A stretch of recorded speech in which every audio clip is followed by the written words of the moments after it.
తాకట్లో ఉన్న మీ బంగారాన్ని విడిపించి ఆ రోజు ఆన్లైన్ రేటుకి కొంటాం. Sharma gold company.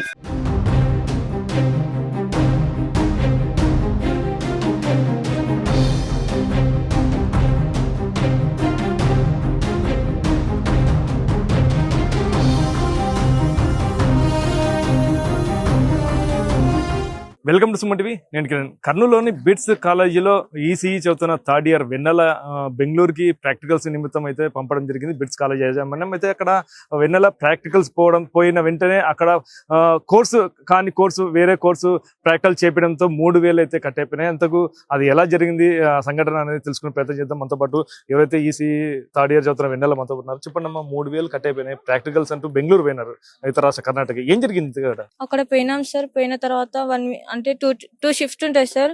First morning shift 1 week చేసిన sir. Second shift night shift లోన నైట్ 9:45 కి ఇలా జరిగింది సార్. 3 ఫింగర్స్ కట్ అయినాయి సార్. అక్కడ ఒక మిషన్ ఉంటుంది సార్. మిషన్ లో పెడ అనేది ఉంటుంది సార్. కాలు కింద పెడ పెట్టినా అని కాలు తీసిన సార్. తీసిన లోపలే అది మిషన్ ఆన్ అయింది సార్. మిషన్ ఆన్ అయ్యే లోపల చేయి ఇంకా ఆన్ చేయలేదు అని చేయి పెట్టినా సార్. చేలు 3 ఫింగర్స్ కట్ అయినాయి సార్. మీరు పోయిన ప్రాక్టికల్స్ ఏం చేయాలి? మీరు ఈసీఈకి సంబంధించేది మీకు ఏం చేయించారు? మాకైతే ఇక్కడ చెప్పినది అయితే LEDs, bread boards, resistors, capacitors అవి ఉంటాయని చెప్పినారు సార్. అక్కడ పోయినాక స్టవ్ క్రాఫ్ట్ లోన స్టవ్ రిపేరింగ్, టీవీస్, గ్యాస్ స్టవ్లు అవన్నీ రిపేర్ చేయడానికి పెట్టినారు సార్. లేబర్స్ గ్యాస్ స్టవ్ కి దీనికి సంబంధం లేదు కదా, దీన్ని ఎలా చూసి మీరు అడిగినారా? అడిగినాం సార్. మాకు ఎల్ఈడీస్, రెసిస్టర్స్ అని చెప్పినారు సార్. ఇక్కడ ఎందుకు మమ్మల్ని గ్యాస్ స్టవ్ లోనే పడేసినారు సార్. మేము చెయ్యం సార్ అని. అవునమ్మా, ఇక్కడ మీరు డైరెక్ట్ దానిలోకి పోలేరు కదా, అవి తెలియదు కదా మీకు. ఫస్ట్ దీనిలోనే 2 months 3 months చేయండి, తర్వాత దానిలోకి పంపిస్తామని చెప్పినారు సార్. సర్లే అని మేము చేసినాం సార్. చేసిన 1 వీక్ కల్లా ఇలా జరిగింది సార్. ఇప్పుడు మిషన్ లో అది ఏం కటింగ్ అవుతుంది, ఏం మిషన్ అది? ఈ వేళ్ళు కట్ అయ్యేంత మిషన్ ఏముంది అంత ఆ పరికరం? అన్ని మిషన్లు ఏలు కట్ అవుతాయి అంటే అవి రైస్ కుక్కర్లు, టీవీస్, ఇడ్లీ పాత్రలు అవన్నీ చేస్తుంది సార్. మీతో పాటు తోటి విద్యార్థులు వచ్చింటారు, వాళ్ళు ఏం చెప్తున్నారు అంటే వీళ్ళు మాకు సంబంధం లేని కోర్సులు నేర్పిస్తున్నారు, మీరు ఎవరు అడగలేదా గట్టిగా? అడిగినాం సరే 2 months చేయండి, తర్వాత మేము చేంజ్ చేపిస్తామన్నారు సార్. ఈ సంఘటన జరిగినాక అక్కడ యాజమాన్యం ఏం చెప్పారు? ఆ కంపెనీ ఎవరైతే ప్రాక్టికల్ చేస్తున్నారో ఏమని చెప్పారు వాళ్ళు? మేము అడిగినాం సార్, ఇట్లా కట్ అయింటే మేము ఫస్ట్ ఒక హాస్పిటల్ తీసుకుపోయినారు సార్. ఈ ప్రమాదం జరిగిన తర్వాత హాస్పిటల్ తీసుకెళ్తే మా వల్ల కాదు, వేరే హాస్పిటల్ అంటే నైట్ 12 అయింది సార్. 12 అయ్యే లోపల హాస్పిటల్ పోయే లోపల లేట్ అయింది సార్. అందుకు మార్నింగ్ చేసాము సర్జరీ. బయట నుంచి డాక్టర్ని పిలిపియాలంటే సర్లేని సార్ అని మార్నింగ్ 6:45 తీసుకుపోయి ఆపరేషన్ కి ఆఫ్టర్నూన్ 12:45 కి బయటకు ఇచ్చినారు సార్. ఇచ్చిన తర్వాత బాగుంది సార్, అన్నీ అయిపోయినాయి సార్. వాళ్ళు ఏమని చెప్పినారంటే మీకు ఎట్టున్న ఫింగర్స్ అలానే ఉంటాయి, మీరేమి బాధపడొద్దండి, మా అమ్మ వాళ్ళ నుండి కేసు పెడతామంటే కేసు ఏమి అవసరం లేదు, మీ ఫింగర్స్ ఎలా ఉంటాయో అలానే పెడతాము అన్నారు సార్.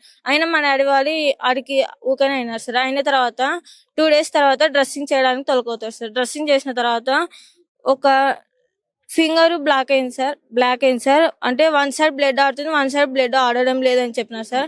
అయినా మా నాన్న వాళ్ళు డాక్టర్ ని కన్సల్ట్ అయినారు సార్. ఇది బ్లాక్ అయింది, ఎలా అంటే దాన్ని చూస్తాము, ఇంకా దానికి ఉంటుంది ఆయుష్, ఇంకా 2 days చూస్తామని చెప్పినారు సార్. చూసిన తర్వాత అది ఇంకా బ్లాక్ అయింది సార్. బ్లాక్ అయిన తర్వాత ఇంటికి పంపించినారు సార్ 5 days పెట్టుకొని. 5 days తర్వాత మళ్ళీ పోయింటే సండేకి నైట్ మార్నింగ్ అక్కడ పోయిన డ్రెస్సింగ్ చేస్తే డాక్టర్ ని కన్సల్ట్ అయితే ఇది ఉంది అని చెప్పలేను, లేదు అని చెప్పలేను, నేనైతే గ్యారెంటీ ఇవ్వలేను అని చెప్పినారు సార్. చెప్పిన తర్వాత మొత్తం బ్లాక్ అయింది సార్.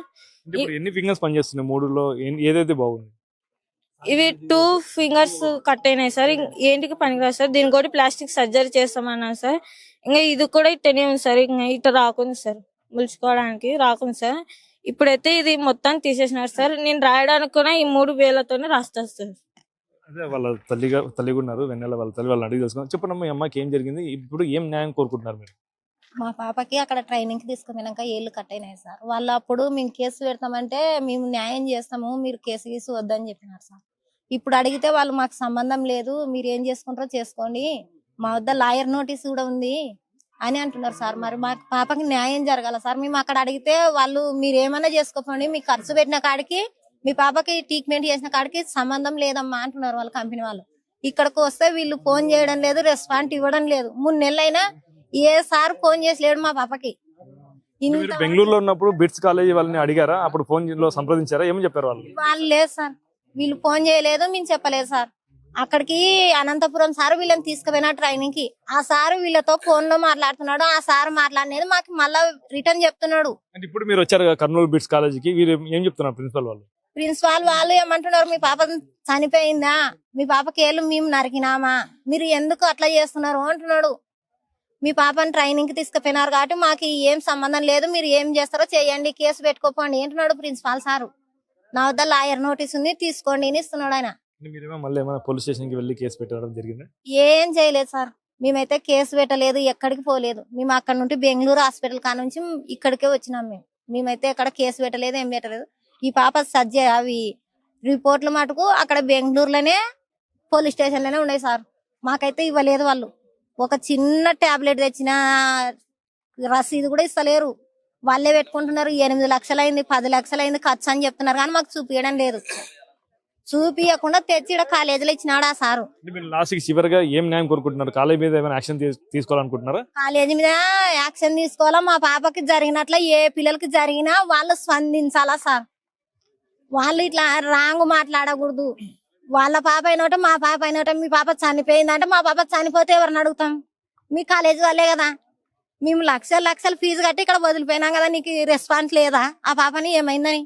నువ్వు అడగకుండా ఎవరో ఫోన్ చేసినారంటే ఆ సార్ మస్తుగా ఫోన్ చేస్తుంటాడు. ఆ సార్ చేస్తున్నాడు కదా, వాళ్ళు చేస్తున్నారు కదా అంటే మాకు ఎట్లయితుంది?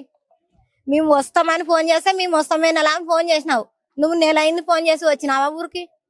మళ్ళీ మేము ఇక్కడికి వస్తే అక్కడ రొడ్డి వద్ద పోయి రొడ్డి కాడికి పిలిపించి మమ్మల్ని అక్కడ చేసినావు 10 రోజులు టైం అడిగి. మళ్ళీ ఇప్పుడు లోపల ఉండి అన్ని మాట్లాడుకుంటా వాళ్ళని వీళ్ళని బయటకు పంపిస్తున్నాడు. ఆ సార్ అయితే రావాలా చూడు సార్, బయటకు రావాలా. ఆయన మాట్లాడడం అయితే రాంగ్ చూడు సార్. మా పాపకి న్యాయం జరగతట్టు మీరు చేయండి సార్. మరికొందరు ప్రజా సంఘాల వాళ్ళ నేతలు ఉన్నారు, వాళ్ళు అడిగి తెలుసుకున్నాం. చెప్పండి, ఇలాంటి సంఘటన అంటే ఏదైనా చదువుకున్న పాపకి వేలు పోతే కూడా చాలా దారుణ సంఘటన. దీన్ని ఎలా చూడొచ్చు? ఈరోజు ప్రైవేటు వ్యవస్థ ఏముందంటే విద్యా సంస్థల్లో వాళ్ళు అడ్మిషన్ తీసుకుంటున్నారే తప్ప వాళ్ళకు కాలేజీలో వచ్చిన లావాదేవీలను చూసుకొని విద్యార్థులకు టర్మ్స్ అండ్ కండిషన్స్ ఏమేమి ఉండవో ప్రభుత్వ పరంగా అలాంటివి లేకుండా ఈ 3rd ఇయర్లో చదువుతున్నటువంటి అమ్మాయి వెన్నెల వాస్తవికంగా ఆ బెంగళూరుకు ఉన్నటువంటి అది స్టవ్ క్రాఫ్ట్ సంస్థకి ఈ సంస్థకి ఏ టర్మ్స్ అండ్ కండిషన్ ఉండో ఆ కండిషన్స్ కూడా వీళ్ళకి తెలియజేయకుండా అక్కడ తీసుకుపోయి ట్రైనర్ కోసము ఒకటి ఎల్ఈడి యొక్క సంస్థ ఉంటే దాంట్లో ట్రైనర్ ఇవ్వకుండా వేరే దాంట్లో కుక్కర్ కానీ రైస్ కుక్కర్స్ దాంట్లో ట్రైనర్ ఇచ్చే సందర్భంలో నైట్లో ఉన్నటువంటి ఆ వ్యవస్థ టోటల్ గా వాళ్ళకు ఒక ట్రైనర్ లేకుండా ఆడ ఏం చేయాలని తెలియకుండా వాళ్ళకి డైరెక్ట్ గా మిషన్లు ఆన్ చేసేసి దాంట్లో మీరు వెళ్ళాలని చెప్పేసి, ఎందుకంటే ఎల్ఈడి దాని మీద మీరు ట్రైనర్ ఎక్కువ చేస్తే దానికి ఎక్కువగా అమౌంట్ అవుతుంది కాబట్టి మేము కింద నుండి మీకు చూపెడుతున్నాం అని చెప్పేసి ఇక్కడ యాజమాన్యం డైరెక్ట్ గా పంపడం మూలంగా వాళ్ళకు ట్రైనర్ లేని మూలంగా వాళ్ళకి అటువంటి యాక్సిడెంట్ జరిగింది. కాబట్టి దాని బాధ్యత యాజమాన్యం వహించాలి. ఆ అమ్మాయికి ఉన్నటువంటి ట్రీట్మెంట్ కూడా వాళ్ళు ట్రీట్మెంట్ కి డబ్బులు అమౌంట్ ఎక్కువైతుందని చెప్పి తొందరగా డిశ్చార్జ్ చేసి ఇక్కడ పంపడం జరిగింది. ఇక్కడ పంపించి కూడా వాళ్ళు చేతులు దులుపుకొని ఇంకా మేము చూపించినామా అని చెప్పి చెప్తున్నారు. కానీ సర్జరీ కూడా అమ్మాయికి బ్లాక్ అవుతుంది అని చెప్పి వీళ్ళకు కూడా పనిచేయడం లేదని చెప్పి చెప్తుంది. కాబట్టి వెంటనే యాజమాన్యం తీసుకొని మళ్ళీ ట్రీట్మెంట్ మొదలు చేయాలి. లేని పక్షాల ఆ పాపకు ఉన్నటువంటి ఏదన్నా ఆర్థికంగా హెల్ప్ చేయాలి. యాజమాన్యం పైన కూడా ప్రభుత్వం వెంటనే యాక్షన్ తీసుకొని ఈ యాజమాన్యం పైన ఎస్సీ అట్రాసిటీ కేసులు నమోదు చేసేసి ఈ గుర్తింపు ఉన్నటువంటి బిట్స్ కాలేజ్ కూడా రద్దు చేయాలని చేసి మేము విద్యాశాఖ వ్యవస్థ కూడా మేము డిమాండ్ చేస్తాము. మీరు చెప్పండి, ఈ సంఘటన మీరు ఎలా చూస్తారు? ఇదైతే పూర్తిగా కాలేజ్ యొక్క నిర్లక్ష్యమే. ఎందుకు అనంటే పిల్లల్ని పంపించే ముందు ప్రికాషన్స్ తీసుకొని అక్కడ వాళ్ళకి ట్రైనర్స్ ఎవరు ఉన్నారో అన్ని చూసుకొని ఫెసిలిటీస్ కల్పించి వీళ్ళని పంపించాలి. అదేది చేయకుండా అక్కడ ఇన్సిడెంట్ జరిగిపోయిన తర్వాత కూడా కాలేజీ వాళ్ళు కనీసము అమ్మాయికి ఎలా ఉంది అని కూడా తెలుసుకోకపోవడం అనేది చాలా బాధాకరమైన విషయము. ఈ రోజు కూడా జరిగి 3 నెలలు అవుతుంది. గతంలో కూడా ఒక 10 రోజుల క్రితం మేము వచ్చి కాలేజీ వాళ్ళని కలవడం జరిగింది. ఆ రోజు డీన్ గారు చెప్పడం ఏమంటే ప్రిన్సిపల్ గారు అందుబాటులో లేరు, ఒక 10 days లో నేను అతన్ని పిలిపించి మాట్లాడి అమ్మాయికి మేము న్యాయం చేస్తాం, అంతవరకు ఆ అమ్మాయి ట్రీట్మెంట్ ఏదైతే జరుగుతూ ఉందో దాన్ని ప్రాపర్ గా మేము ట్రీట్మెంట్ ని మూవ్ చేపిస్తామని చెప్పడం జరిగింది. సరే ఒక 10 days ఆయన లేడు అన్నందుకు మేము వెనక్కి రావడం జరిగింది. దాని తర్వాత మధ్యలో పేరెంట్స్ ని పిలుచుకొని ఒక పొలిటికల్ లీడర్ దగ్గర కూర్చోబెట్టి ఆ అమ్మాయి ఏం చనిపోలేదు కదా, మీరు ఎందుకు సంఘాలను పిలుచుకొని వచ్చి మీరు డిమాండ్ చేస్తున్నారు మనీ అనేసి వాళ్ళని మాట్లాడడం అనేది అసలు ఇంకా ఇది చాలా సిగ్గుచేటు. నన్ను అడిగితే విద్యా వ్యవస్థలో చాలా సిగ్గుచేటు. అంటే విద్యార్థులకు కాలేజీ ప్రిన్సెస్ లో గానీ వాళ్ళ దగ్గర గానీ ఏమైనా జరిగినప్పుడు దాని మీద క్వశ్చన్ చేయడమో ప్రశ్నించడానికి ఇంకో సంఘాలను ఆశ్రయించేంత వరకు రాకుండా వాళ్ళే దీన్ని డీల్ చేయాల. వాళ్ళే ముందుగా అమ్మాయికి న్యాయం చేయాల. వాళ్ళ దగ్గర ఉన్న అమ్మాయికి వాళ్ళు న్యాయం చేయాల.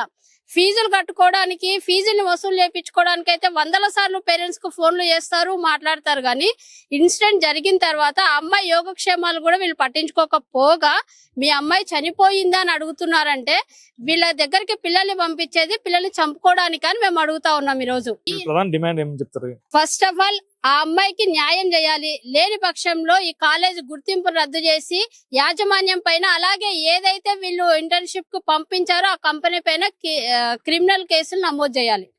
ఏదైతే కోర్సులో ఏదైతే ప్రాక్టికల్ చేపించారో అన్యాయంగా అనవసరంగా వేలైతే పోయినాయి. అయితే నిర్లక్ష్యం కారణంగా బెంగళూరులో ఏదైతే కంపెనీ ఉందో ఆ నిర్లక్ష్యం కారణంగానే అమ్మాయి వేలైతే పోయిందంట. ఇది స్థానిక ఉన్న బిట్స్ కాలేజ్ కూడా యాజమాన్యం పట్టించుకోవడం లేదు. వాళ్ళు తక్షణమే పట్టించుకొని అమ్మాయికి న్యాయం చేయాలా, అలాగే న్యాయం చేయని పక్షంలో ఏదైతే కాలేజీ రద్దు చేయాలా పర్మిషన్లు అని చెప్పేసి ఇక్కడైతే డిమాండ్ చేస్తున్నారు. ఇది ఇక్కడ పరిస్థితి. కెమెరా పర్సన్ నాగబాబుతో కిరణ్, సుమన్ టీవీ, కర్నూలు.